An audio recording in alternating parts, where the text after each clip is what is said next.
I've been working with mental health patients and clients for well over 2 decades. 2 decades is a long time to be exposed to pain and hurt and depression and the darkness of the human soul. It rubs off on you. It affects you somehow. Never mind how well trained you are to put a distance between you and the stories of woe and depravity and horror that keep flooding through the digital lines and sometimes face to face. Never mind how trained you are to detach yourself. It gets to you. It penetrates and permeates and infiltrates and invades through all the defenses that you put up. Medical doctors are aware of this, but therapists are also subject to what is now known as vicarious traumatization or vicarious trauma. And this is the topic of today's video. My name is Sam Vaknin, and I'm the author of Malignant Self-Love, Narcissism Revisited. I'm also a professor of psychology in several universities, and I work with people as clients and patients. I've been doing this for a very long time now. And it's beginning to have an effect on me. I'm going to describe what I'm going through, and then I'm going to review the literature and what others are saying about this phenomenon. In an age where mental illness is exploding following the pandemic, various financial crises, wars, intergender conflict, other transformations, technological, social, cultural, in an age where people react with depression and anxiety and suicide, in an age where people are falling apart all over the world, therapists, psychologists, psychiatrists, mental health practitioners are the last line of defense between humanity and collective insanity, collective madness. Collective madness could have unforetold consequences. Remember the 1930s? There was collective madness. Remember the 1920s in Soviet Russia, in Stalinist period? That's collective madness. Remember the 1950s in China? That's collective madness. And we are that close to reenacting all these horrors. And the front line is mental health and its services. The front line is treating people with post-traumatic stress disorder, extricating people from abusive relationships and then trying to heal them and recover them, being exposed to stories of sexual assault and rape, even in the early years of teenage. Things are horrible out there. They're really, really very difficult, and there's almost no redeeming feature and almost no hope. And in this bleakness, in the trenches, drenched with human misery, we are soldiering on, trying our best to give from our own dwindling resources and recourse, because we are human, well, most of us at least, and there's only that much that we can share without being depleted to the point of dysfunction, which is happening to many of us. This is known as burnout. But today's topic is not burnout. Today's topic is much, much worse, a much more egregious, difficult and ingrained phenomenon, which has come to be known as vicarious traumatization. Before we go there, another reminder, there's a free as in no payment, seminar, 7 days seminar in Romania in September. If you want to reserve your seat, and we are almost out of seats, so if you want to reserve your seat, write to me, Sam Vaknin, as in my name, samvaknin@gmail.com, samvaknin That's samvaknin@gmail.com. Write to me and I'll reserve your seat. There are well over 230 or 240 people who had registered already, and the seat capacity is limited to 300. So I would hurry if I were you. Okay, vicarious trauma is a term which was invented by McCann and Perlman and others. It is used to describe how working with traumatized clients has an effect on the trauma therapist. Vicarious trauma is just the latest iteration. It was previously known as secondary traumatic stress or secondary trauma, and it was really first described by Dr. Charles Figley in the 80s. Now, I went to the website of the American Counseling Association and I downloaded fact sheet number 9, and I was disheartened to discover the mistakes in the fact sheet. They, for example, confuse or conflate vicarious trauma with compassion fatigue. I'm going to disambiguate these two. They have nothing to do with each other. They do, however, provide a very useful overview of the syndrome, and I will refer now to a few things they're saying. So vicarious trauma was described, as I said, by Perlman and Sack-Whitney and others in 1995, and it represents the costs, the mental and emotional costs of caring for others. That's Figley's definition in 1982. Stem has written about it in 1995, 1997, and etc., etc. We are talking about therapists and counselors and psychiatrists, psychologists who treat trauma on a regular basis. They are trauma therapists or have been exposed to trauma unexpectedly with a patient. Now, the new definition of post-traumatic stress disorder in the Diagnostic and Statistical Manual, Edition 5, text revision, says that you could have PTSD if you were exposed to someone else's PTSD. In other words, PTSD is a bit contagious. It's like an infection, it's like a virus. If you're exposed to the harrowing tale, to the agonizing and torturous path of another human being, if you are given details as to the surrealistic, nightmarish experiences of someone else, you're likely to react. You're likely to react emotionally, and you are likely to react as if you were traumatized. And this is precisely vicarious trauma.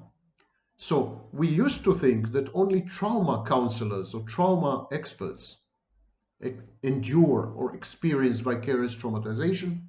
We no longer do. Anyone can experience vicarious traumatization. You go home, someone tells you about a car accident, a lethal, deadly car accident they had witnessed. You can experience vicarious traumatization. You date a girl, she tells you how she had been raped. You can experience vicarious traumatization. The minute you share with someone an experience that is traumatic, you stand a chance of being vicariously traumatized. It is the emotional residue of exposure to the pain and suffering of other people. We empathize with other people naturally, and when we do, we experience their suffering vicariously. And so listening to trauma stories, becoming witnesses to the pain, to the fear, to the terror, to the horror the trauma survivors had endured, could induce full-fledged post-traumatic stress disorder. I know from my own personal experience that lately, in the last 4 years, I have been going through a phase of post-traumatic stress disorder induced by my patients. I freeze sometimes in response to a trigger word or a location or a smell or a taste. I ruminate. I can't stop thinking. I have flashbacks to the moments, real flashbacks, to the moments when I've been first exposed to the trauma. I am traumatized by the stories of my clients, full-fledged. I have nightmares. I have insomnia. So vicarious traumatization is as bad sometimes as the original trauma. Now, vicarious traumatization is not burnout. Burnout happens over time. It builds up. And just changing circumstances solves the issue. So if you're burned out in your job, you change a job, yeah, in your new job, you're not burned out. If you change a location, if you exit a relationship, any change, any meaningful change resolves the issue of a burnout. Vicarious trauma is not resolved by anything you can do. You need help. You need therapy to overcome vicarious trauma. It's a state of tension, preoccupation with the stories and trauma experiences described by other people.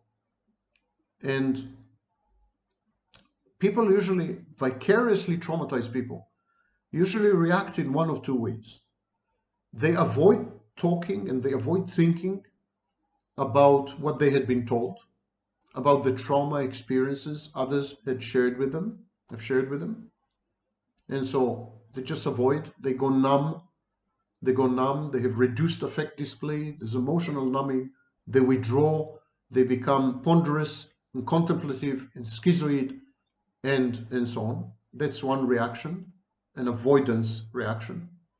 And the other type of reaction is exactly the opposite. The vicariously traumatized person develops a permanent arousal state. He constantly immerses himself in the traumatic experience, relives it. And this is why we call it revividness. He tries to process desperately and in a futile way. He tries to process these experiences because they don't make any sense. Trauma is about a breakdown in order and structure and meaning. Trauma is about the arbitrariness and capriciousness of human evil, sadism, and cruelty, or of the indifferent forces of nature. So, to resolve trauma, one way is to try constantly to process it, and the other is to avoid it. Now, the fact sheet of the American Counseling Association provides a list of signs and symptoms of vicarious trauma. And I would like to read these to you. These are the potential emotional effects of working with trauma survivors. So, having difficulty talking about their feelings, free-floating anger and or irritation. This is what happens to someone who is vicariously traumatized, like a counselor with a client. Yeah. So free-floating anger and irritation, startle effect, being jumpy, overeating or undereating, difficulty falling asleep or staying asleep, losing sleep over patients, worried that they are not doing enough for their clients, dreaming about their clients or their clients' trauma experiences, diminished joy toward things they once enjoyed, anhedonia, feeling trapped by their work as a counselor or a crisis counselor, diminished feelings of satisfaction and personal accomplishment, dealing with intrusive thoughts of clients with especially severe trauma histories, feelings of hopelessness associated with the clients or work in general, blaming others. Vicarious trauma doesn't only have emotional effects. It alters your behavior. It affects the professional performance of the counselor and the functioning of the counselor. It can result in errors in judgment. And so here are some of the behaviors which are typical of vicariously traumatized people. Frequent job changes, tardiness, free-floating anger, irritability, as we've mentioned, absenteeism, irresponsibility, overwork, irritability, exhaustion, talking to oneself, which is a very worrying and critical symptom, going out to avoid being alone, dropping out of community affairs, rejecting physical and emotional closeness. I would add to that many other things, like freeze response, sudden freeze response, promiscuity, dysregulation. There are many other. On the interpersonal level, these people, vicariously traumatized people, would tend to engage in conflict, blame others, have poor relationships, poor communication, impatience. They would avoid working with other people or clients with trauma histories. They would tend to not collaborate. They would become very bad team workers. They would withdraw and isolate from colleagues, change in relationship with colleagues, and difficulty having rewarding relationships. When we interview people with vicarious trauma, people who had been exposed to the trauma of others, and there's an open question whether these people are unusually empathetic or whether empathy plays a role at all in any of this. I'm not particularly empathic, and that's probably the understatement of the millennium. And yet, I'm definitely vicariously traumatized. I experienced the horror, the entrapment, the estrangement, the pain, the agony, the hopelessness, the fear of my clients who had undergone traumatic experiences. Even if the client denies the traumatic aspect of the experience, even if a client reframes the traumatic experience as, I don't know what, an empowering experience, even if the client denies having had the experience, even if the client is emotionally numb and has reduced affect display, so doesn't convey any pain or any hurt, even in these cases, the trauma shines through.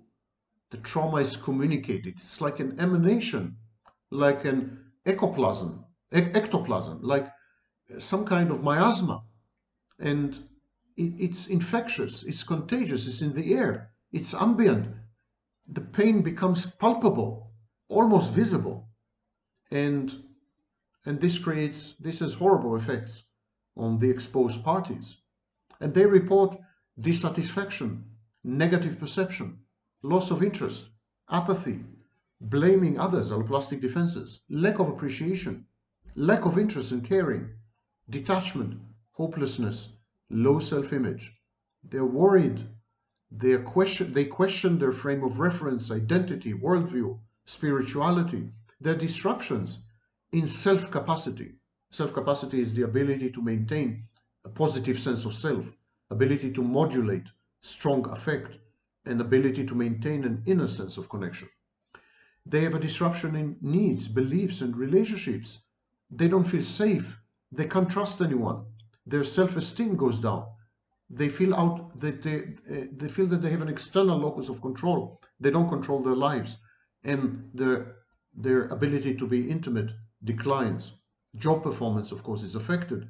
Job motivation, increased errors, decreased quality, avoidance of job responsibilities, over-involvement in details, perfectionism, lack of flexibility, etc., etc. Personal life and work life and friendships, everything is affected. And finally, the counselor's health, the health of the person, the bodily health of the person who is exposed to vicarious trauma begins to deteriorate. Clinically speaking, vicarious trauma is indistinguishable from real trauma. It is a form of trauma. And having observed myself over a long period of time, I can say that most definitely I'm traumatized. And I have a post-traumatic condition. On top of my original post-traumatic condition in childhood, I've chosen probably the wrong profession because I resonate very powerfully with other people's traumas. Having been traumatized in my own past, having been wounded in childhood, I'm able to interact and resonate with other people's wounds and traumas much more powerfully than people who have not been traumatized. And this is something to consider. Vicarious trauma often builds upon an original trauma an experienced trauma, a history of trauma, and then together with it, there's a synergy, there's an amplification of both the original trauma, which is an experiential trauma, and the vicarious trauma, which could lead to severe disruption in functioning, including flashbacks. So the vicarious PTSD becomes real, especially in people who have had an episode of real life PTSD. And now I promise to tell you the difference between vicarious trauma and other manifestations. Compassion fatigue is an emotional and physical exhaustion leading to a diminished ability to empathize or to feel compassion for other people. It's a negative cost of caring. It's a secondary traumatic stress reaction. And burnout and secondary traumatic stress are elements in compassion fatigue, but compassion fatigue is not the same as vicarious trauma.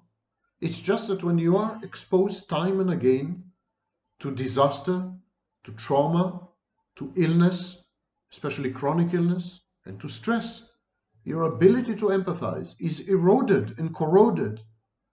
And so you become tired. That's the fatigue in compassion fatigue. These people with compassion fatigue are not traumatized.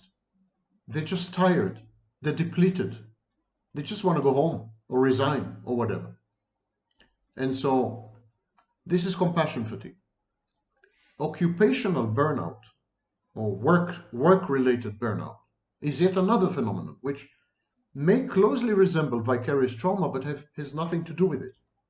The World Health Organization defines occupational burnout as chronic work-related stress. It's a syndrome. There's a feeling of energy depletion, exhaustion, increased mental distance from the job, feeling of negativism and cynicism related to the job, and reduced professional efficacy. Both burnout and vicarious trauma affect mental health and bodily health, but they are absolutely distinct phenomena. They should not be confused with each other. Vicarious trauma is trauma. It's exactly the same as primary trauma. It is secondary only in the sense that it is mediated through someone else's mind and experience, but it is as powerful. I can attest from personal experience. It's as powerful because I had experienced primary trauma many times in my life, and I am now experiencing secondary trauma, and I can tell you they're very often indistinguishable. The social withdrawal, the mood swings, the aggression, the greater sensitivity to various trigger words and trigger situations and places and smells and tastes, somatic symptoms, intrusive imagery, growing cynicism, difficulty managing boundaries, challenges to core beliefs and identity, relationship problems, trust, esteem, intimacy, control. This is all typical of both primary and secondary trauma. Vicarious trauma maybe arises especially when the client is meaningful, when the client or the other person succeeded to penetrate the natural boundaries and defenses that we put against emotional involvement. We don't want to get emotionally involved with everyone. Emotional involvement is a choice and usually attendant upon mate selection. But sometimes some people get through these defenses. They breach the perimeter and they enter deep inside. This happens also in therapeutic settings. And not all therapists do the right thing and disengage and refer the client elsewhere.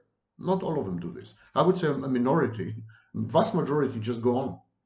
The more they get emotionally involved with the client, the more they want to help the client. And the more they develop this savior complex and messiah complex, or the more they want to fix the client and heal the client. And so they never let go. And this is really seriously bad because a traumatized client to whom you get emotionally attached can traumatize you much more easily. Your coping strategies, your support network, they're crucial in resisting vicarious trauma. And when you let someone who has been traumatized into your inner circle, when you introduce them into your mind, when you react to them emotionally, they become the center and the focus of your world. You want to ameliorate and mitigate the trauma, their trauma and your trauma, their primary trauma and your secondary vicarious trauma. You become fixated, you become obsessed, you begin to act compulsively in a desperate attempt to extricate yourself from the morass of pain, the swamp of agony that you have plunged yourself into. The client becomes, or the other person with trauma becomes the center of your world. And so the vicarious trauma is highly individual, but it does rely, as I said, on a foundation of sensibility, heightened empathy on the one hand, or in the absence of empathy, on previous trauma. Then it just resonates with the previous trauma. In other words, vicarious trauma has two forms. One form is it amplifies your empathy.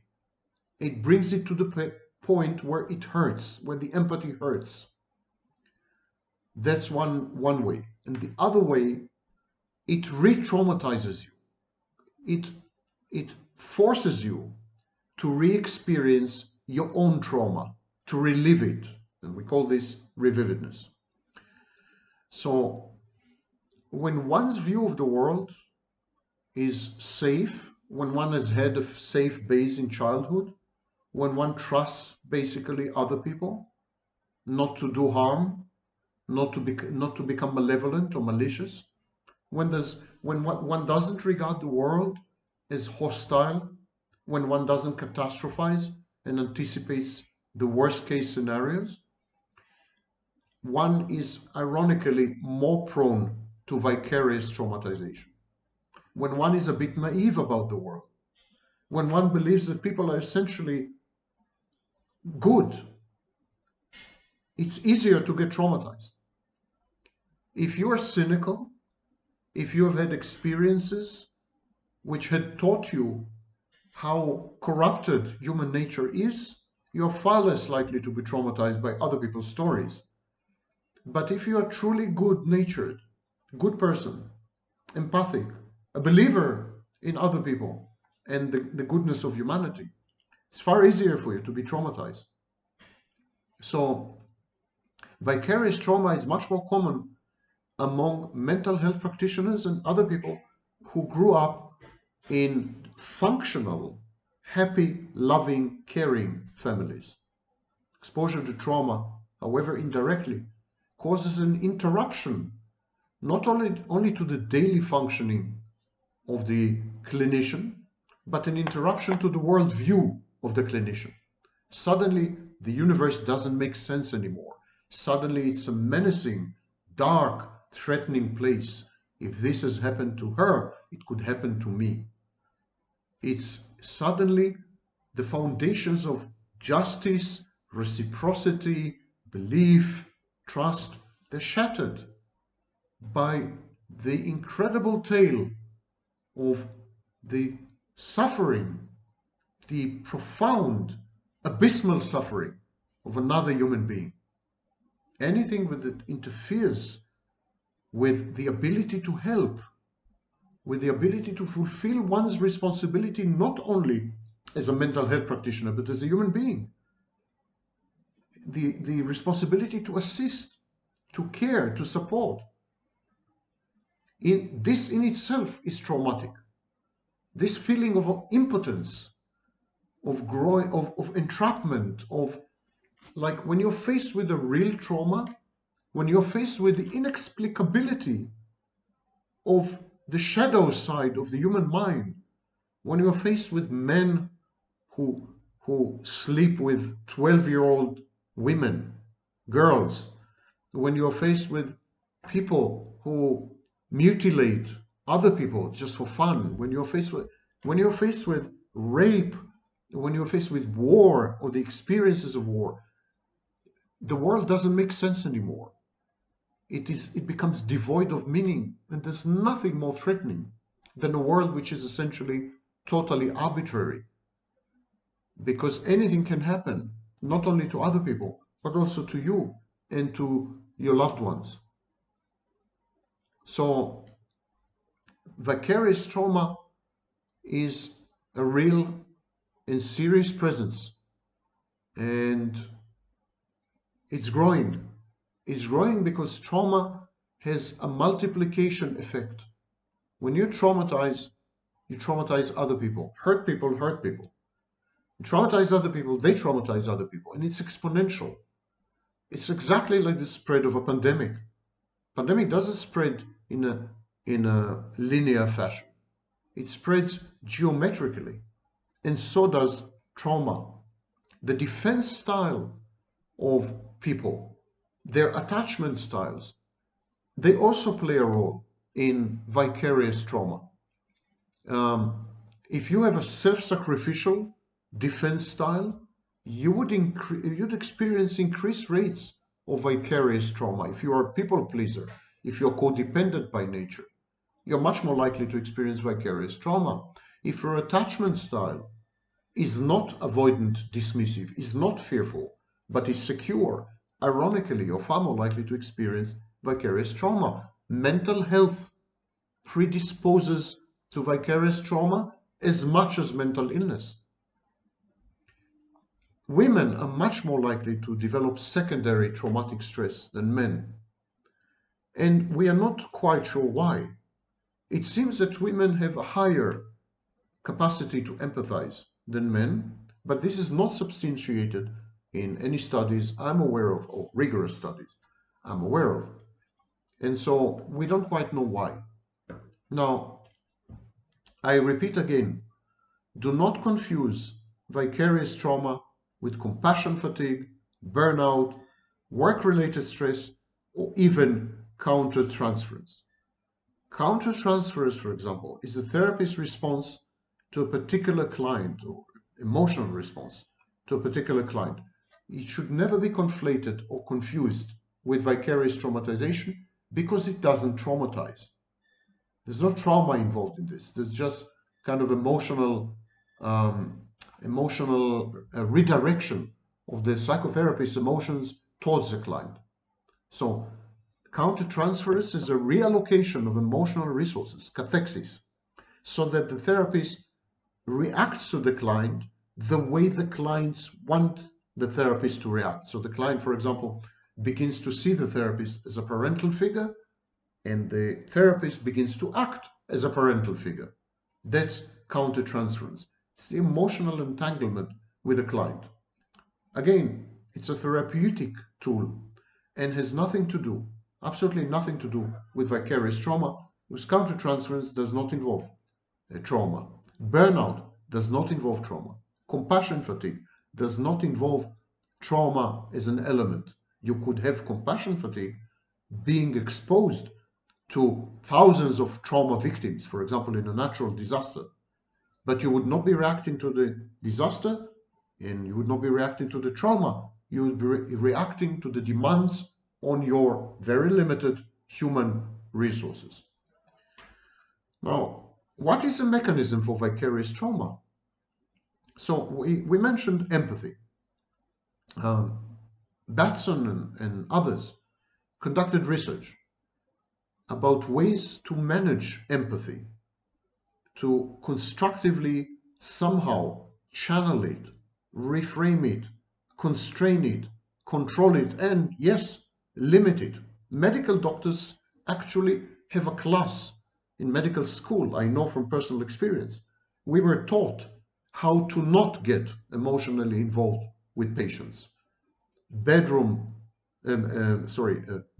manners also include a certain modicum of detachment, the ability to put distance between you and the client the patient, his family.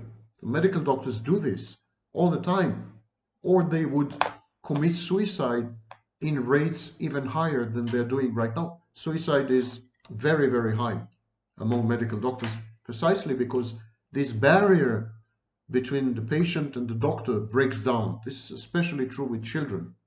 In children in the cancer ward, for example, doctors get emotionally attached. They cry like babies, having lost a client. Ironically, on the other side, grandiose medical doctors react the same way when they lose a client. They also break down, but for a different reason. It's a challenge to their grandiosity. But at any rate, empathy management is crucial in order to avoid vicarious trauma or secondary trauma. You must not fully identify with the trauma survivor. You must not immerse yourself in thinking about what it would be like if these events happened to you. You must not replay the events in your mind all the time, obsessively. You must not allow intrusive thoughts into your mind. You must not ask the client for too many details, unnecessary details, details that have nothing to do with the therapeutic agenda or alliance. So don't go too deep. It's a rabbit hole. Your personal distress, feeling upset, feeling worried, they will only escalate the deeper you go. And there's no exiting this rabbit hole, except with professional assistance. So imagination is your worst enemy when you're working with trauma victims. So trying to imagine the trauma, putting yourself in the shoes of the trauma victim, is a surefire way to experience vicarious traumatization. Now, this is between counselors or mental health practitioners and clients. What about loved ones? What if you're exposed to the trauma of loved ones? You fell in love with a woman and she tells you about her sexual history, and most of it is actually pretty traumatic or traumatizing. I don't know, you have a child, the child goes to college, she returns and she tells you that she had been exposed to mass rape. What do you do in this case? What do you do when your loved ones, the people who mean more than anyone to you, come back with stories of trauma? Can you not empathize? Can you not place yourself in their shoes? Can you really put distance and detach? Of course not. So vicarious trauma is preventable. Prophylactically is preventable in medical settings. But vicarious trauma is not avoidable, cannot be avoided, is ineluctable when you are in intimate settings. Intimate settings could be romantic settings with your children, etc. When there's intimacy, there's a serious risk of vicarious trauma. And no, it's not advisable to sacrifice intimacy just to avoid vicarious trauma.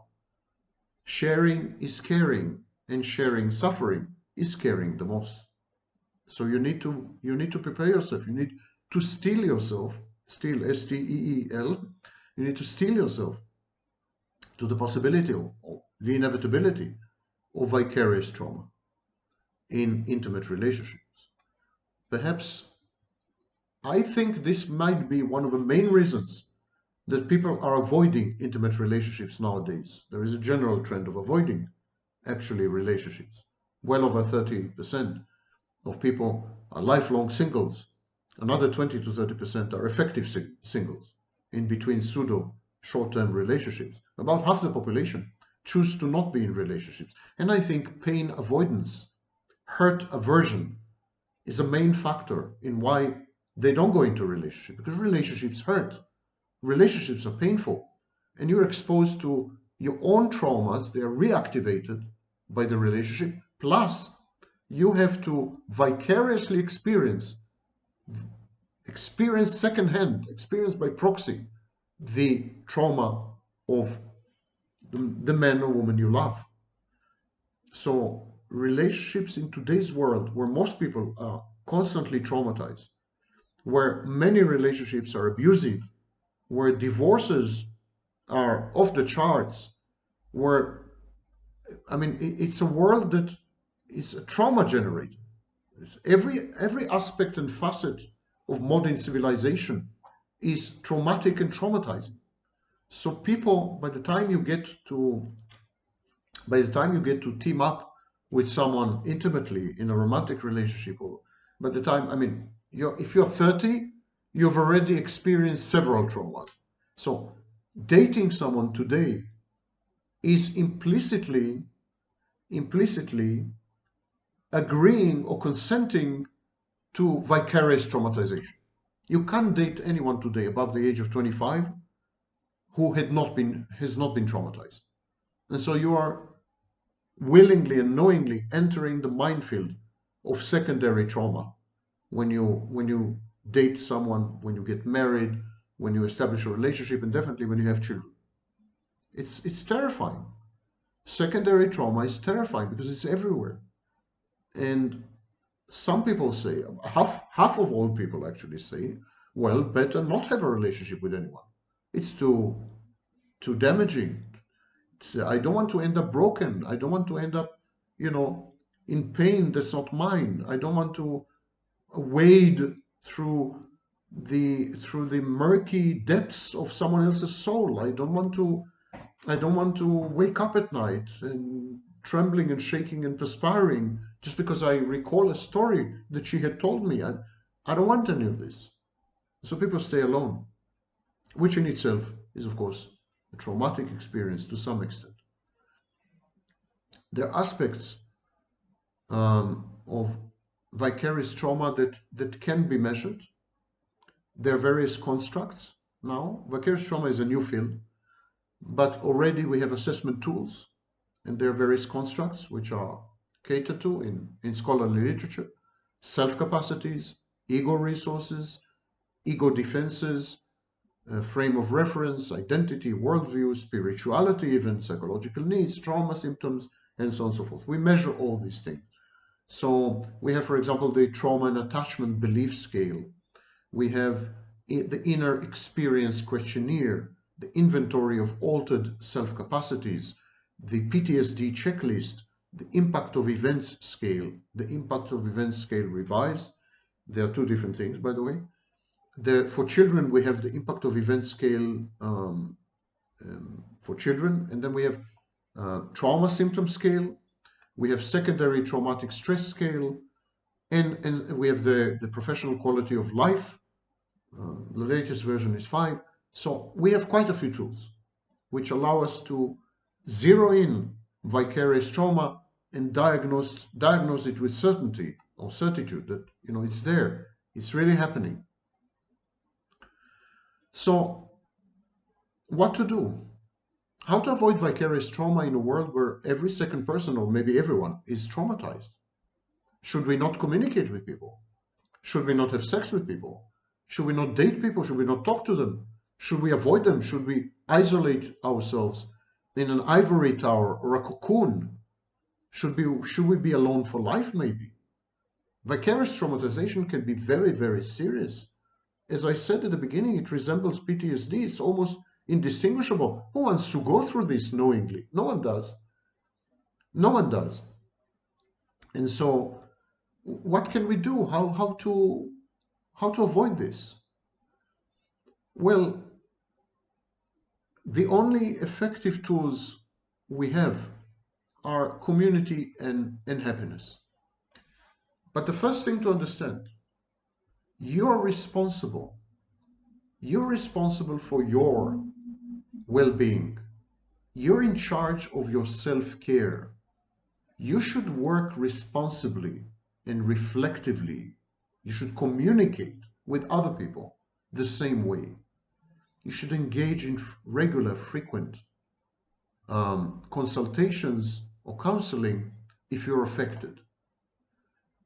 There are many ways to address vicarious traumatization, but you need to have awareness. You need to have balance. You need to be centered and grounded, and you need to have a connection with other people. You need to develop coping strategies. And I'm not limiting myself now to mental health practitioners. Everyone needs to develop coping strategies because, as I said, Everyone is traumatized, and everyone traumatizes others. Just by sharing your traumatic experience with other people, you're traumatizing them. And so self-care, rest, escape, play, entertainment, transformational strategies. You need to embed yourself in a community. You need to find meaning in your work. You need to apply to your personal and to your professional life. Everything that can counter trauma, or at the very least somehow ameliorate it, somehow reduce it, the same way we reduce anxiety. You need to work on your happiness as a goal, as a project. You need to increase it. Happiness, or at least well-being, reduces the potential for vicarious traumatization. When it happens, it reduces secondary trauma to a manageable level. If you're more socially connected, you tend to be happier, and you tend to resist secondary trauma much better than if you're a loner or a lone wolf. People who consciously practice gratitude are also happier.